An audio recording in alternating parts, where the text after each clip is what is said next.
जय हिंद साथियों, बहुत बहुत बधाई, बहुत बहुत शुभकामनाएं। आप सब ने देखा कि किस प्रकार से भारत ने आदित्य L1 का लॉन्च किया। पुनः भारतवर्ष हमारा जो गौरव की अनुभूति कर रहा है। एक बार भारतवर्ष के वैज्ञानिकों को बहुत बहुत धन्यवाद। और हम आशा करते हैं कि इस प्रकार से हमारा देश का जो गौरव है बढ़ता ही बढ़ता चला जाए। आज जैसा कि हम लोग जानते हैं कि आदित्य L1 का लॉन्च हुआ है। आदित्य L1 क्या है, इसकी खूबियां क्या है, इसके बारे में विस्तृत जानकारी हम लोग लेते हैं, क्योंकि यह परीक्षा के दृष्टिकोण से भी हमारे लिए अति महत्वपूर्ण है। तो चलिए टॉपिक में चलते हैं कि आदित्य L1 है क्या। आदित्य L1 सूर्य का अध्ययन करने वाला पहला अंतरिक्ष आधारित भारतीय मिशन होगा। जी हाँ, आदित्य यान को सूर्य पृथ्वी प्रणाली के लाग्रेंज बिंदु वन, जिसको L1 के चारों ओर प्रभामंडल कक्ष में रखा जाएगा, जो पृथ्वी से लगभग 1.5 मिलियन किलोमीटर दूर है। इसका मतलब है कि इसकी जो पृथ्वी से दूरी है वह 15 लाख किलोमीटर है। L1 बिंदु के चारों ओर प्रभामंडल कक्षा में रखे गए उपग्रह को सूर्य को बिना किसी आच्छादन ग्रहण के लगातार देखने की प्रमुख लाभ है। देखिए, ये एक ऐसा पॉइंट है जहाँ पे सूर्य में कोई ना ग्रहण की भी बाधा आएगी, ना किसी प्रकार की कोई बाधा आएगी, लगातार उसको हम लोग ये देख सकते हैं। ये वास्तविक समय और सौर गतिविधियों और अंतरिक्ष मौसम पर इसके प्रभाव को देखने का अधिक लाभ प्रदान करेगा।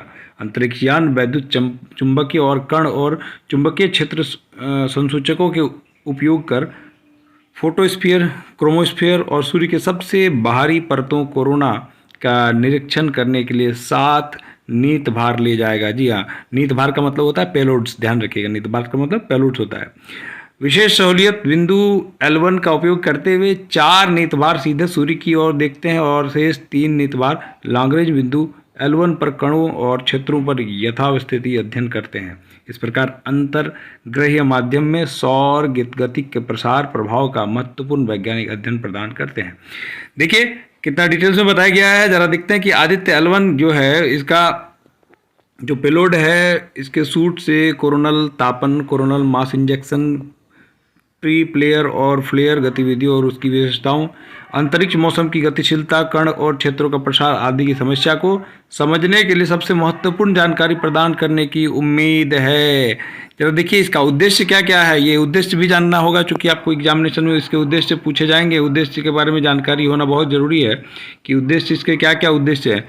इसके उद्देश्य यह है कि आदित्य जो L1 है, इसका पहला है कि सौर ऊपरी वायुमंडलीय क्रोमोस्फीयर और कोरोना गतिकी का अध्ययन करना, क्रोमोस्फेरिक और कोरोनल तापन, आंशिक रूप से आयनित प्लाज्म की भौतिक कोरोनल मास इंजेक्शन की शुरुआत, और फ्लेयर्स का अध्ययन करना, सूर्य से कण की गतिशीलता के अध्ययन के लिए डेटा प्रदान करने वाले यथावस्थित कण और प्लाज्मा का वातावरण में प्रेक्षण, सौर कोरोना की भौतिकी और इसका ताप तंत्र। देखिए, कोरोनल और कोरोनल लूप प्लाज्मा का निदान, तापमान, वेग और घनत्व, CME का विकास, गतिशीलता और उत्पत्ति, उन प्रक्रियाओं के क्रम में पहचान करें जो कोई परतों क्रोमोस्फीयर बेस और विस्तारित कोरोना में होती हैं, जो अंततः विस्फोट की घटनाओं की ओर ले जाती हैं। कोरोना में चुंबकीय क्षेत्र टोपोलॉजी और चुंबकीय क्षेत्र माप, हवा की उत्पत्ति, संरचना और गतिशीलता, इन सारे विषयों के वो अध्ययन करेगा। अब देखिए इसके पेलोड्स के बारे में जरा देखिए कि पेलोड्स की वीडियो हमारे सामने इमेज आ गई कि इसके पेलोड्स कैसे हैं। जरा पेलोड्स को देखेंगे हम लोग। ये पेलोड्स हैं, जरा देखिए। आगे बढ़ते हैं कि आदित्य L1 के उपकरणों की मुख्य रूप से क्रोमोस्फीयर और कोरोना के वातावरण का निरीक्षण करने के लिए ट्यून किया गया है। इसमें क्या है, यथावस्थित यंत्र L1 पर स्थानीय पर्यावरण का निरीक्षण करेंगे। ऑन बोर्ड कुल 7 नीतभार है, जिनमें से 4 सूर्य के सुदूर संवेदन करने वाले और उनमें से 3 यथावस्थिति परीक्षण करने वाले नीतभार हैं। आगे देखते हैं कि नीतभार मतलब पेलोड्स के बारे में बात कर रहे हैं और उनकी वैज्ञानिक जांच की उनकी क्षमता आ जाएगी। देखिए पेलोड्स के बारे में देखिए, क्रम संख्या 1 में क्या है, दृश्यमान उत्सर्जन रेखा, कोरोना प्रतिबिंबन और वर्ण क्रम मापन। दूसरा, सौर पैराबैंगनी प्रतिबिंबन, टेलीस्कोप, फोटोस्फीयर और क्रोमोस्फीयर प्रतिबिंबन संकीर्णन। आगे जरा देखते हैं कि सौर निम्न ऊर्जा एक्सरे, सॉफ्ट एक्सरे, वर्ण क्रम मापी, और चौथा देखते हैं हम लोग कि उच्च ऊर्जा L1 ऑर्बिटिंग X और हार्ड एक्सरे। 5वें की ओर हम लोग चलते हैं कि आदित्य और सौर पवन कण प्रयोग, दिशाओं के साथ सौर पवन कण विश्लेषक, प्रोटॉन और भारी आयन। और छठा, प्लाज्मा विश्लेषक पैकेज, दिशाओं के साथ सौर पवन कण, इलेक्ट्रॉन और भारी आयन। 7वां जो पॉइंट है कि उन्नत त्रिअक्षीय उच्च विभेदन, डिजिटल मैग्नोमीटर, यथावत चुंबकीय, BX, BY और BZ। जरा देखिए, आपने इन सारी चीज़ों को देखा। इसके बाद हम इससे संबंधित 11 पॉइंटों की हम लोग चर्चा कर लेते हैं। मैं आपके समक्ष 11 पॉइंट्स की चर्चा करना चाहता हूं इससे संबंधित। देखिए, मैं पहला पॉइंट जो है आपके समक्ष परीक्षा के दृष्टिकोण से प्रश्न के रूप में आपके समक्ष रखना चाहता हूं कि आदित्य L1 का जो है वो सूर्य का अध्ययन करने वाला कौन सा भारतीय मिशन है। तो यह भारत का पहला मिशन है। जी हाँ, बिल्कुल पहला मिशन है, यह भारत का पहला मिशन है। अगला पॉइंट जरा हम लोग देखेंगे कि यह सतीश धवन अंतरिक्ष केंद्र से लॉन्च किया गया है। जी हाँ, सतीश धवन से किया गया है, ध्यान रखिएगा, सतीश धवन अंतरिक्ष केंद्र से लॉन्च किया गया है। अगला पॉइंट है, इसको कब किया गया, तो 2 सितंबर 2023 को किया गया, आज की तारीख में। और एल पॉइंट की पृथ्वी से कितनी दूरी है भाई, तो एल पॉइंट की हमने बात किया कि 15 लाख किलोमीटर की दूरी है। जी हाँ। अगला पॉइंट है कि आदित्य L1 को बनाया किसने, तो इसको बनाया किसने बनाया, बेंगलुरु के इंडियन इंस्टीट्यूट ऑफ एस्ट्रोफिजिक्स के द्वारा तैयार किया गया। ध्यान रखिएगा, ये सवाल आपको पूछ सकता है। और ये अपने साथ कितने पेलोड्स लेके आया है, तो ये अपने साथ 7 पेलोड्स लेके गया है।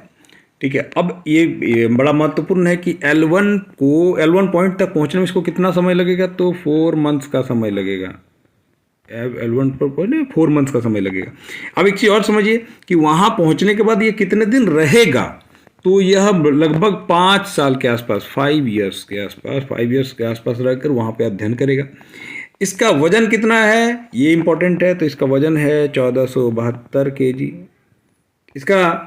इसमें लागत कितनी आई, तो इसमें 378 करोड़ के आसपास, 3,378 करोड़ के आसपास इसकी लागत आई है। ध्यान रहे, एग्जाम में आपको 400 के आसपास भी दे सकता है, तो आप इसको ध्यान रखेंगे। अगला पॉइंट है कि इसको लॉन्च किससे किया गया, तो देखिए सारा जितना भी लॉन्च होता है देश में वो PSLV से होता है, ये आप जानते हैं। लेकिन यह PSLV के साथ क्या क्या है, उसका मॉडल क्या है, XL, ध्यान रखिएगा, XL C57, SL C57, XL C57 से लॉन्च किया गया, PSLV XL C50। तो ये बड़े महत्वपूर्ण प्रश्न थे। मैंने 11 प्रश्नों को डिस्कस कर दिया आपके समक्ष, जो एग्जाम उपयोगी हैं, एग्जाम में आपको इस तरह पूछे जा सकते हैं। ध्यान रखें, बिल्कुल करंट अफेयर है। आगे इस प्रकार के वीडियोज़ को प्राप्त करने के लिए चैनल को लाइक, शेयर और सब्सक्राइब कर दें। और ये वीडियो आपको कैसा लगे कमेंट करके बताएं। जय हिंद।